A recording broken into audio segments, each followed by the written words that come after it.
Dire que rouler en deux roues, notamment en ville, est dangereux, ça revient à enfoncer une porte ouverte. Bonjour Dr Kirczek. Bonjour Thomas. Ce dont on a moins conscience, c'est du nombre de personnes à vélo, à scooter, à moto qui finissent aux urgences.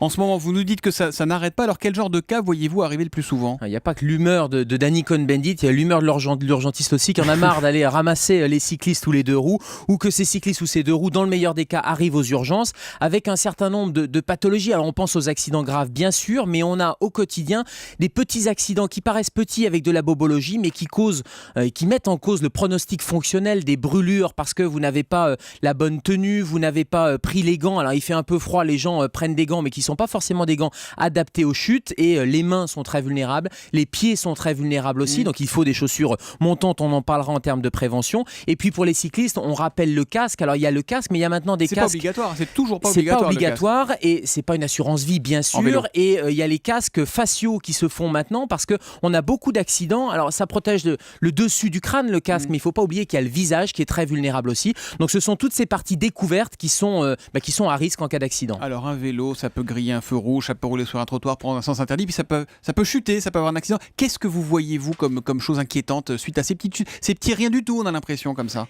Alors, il y a les gros accidents avec le pronostic vital, c'est le traumatisme crânien en premier, bien sûr. C'est ensuite le thorax et l'abdomen, ce sont les zones sensibles et qui peuvent mettre en jeu le pronostic vital. Et puis dans les petits accidents, c'est les mains, c'est les chevilles. Les chevilles sont très vulnérables, notamment sur des vélos qui ne sont pas protégés par un carénage. Sur un scooter, vous êtes un petit peu plus protégé. Et si un pare-choc vient taper, c'est le carénage du scooter et c'est pas votre cheville. Mais il faut là aussi prendre des bottes, prendre des chaussures montantes. Et puis les brûlures sont extrêmement importantes, notamment quand vous avez les coudes ou les genoux qui ne sont pas protégés. Une petite chute en vélo peut entraîner des grosses brûlures? Oui, des brûlures parce que vous allez glisser sur une surface, et vous parliez des feuilles mortes, mais il faut penser aussi aux passages piétons ou aux bandes blanches qui sont extrêmement glissantes. Et c'est pas tellement quand il pleut que le risque de glissade est le plus important. Nous, on voit surtout les accidents juste après la pluie. Juste après la pluie, quand vous avez le réchauffement du sol. Et c'est là où on a les interventions les plus importantes parce que les cyclistes ou les motards ne font plus attention, il pleut moins et ils glissent. Dernière question, on voit de plus en plus souvent des enfants sur les porte-bagages bien harnachés. Vous validez ou pas ça?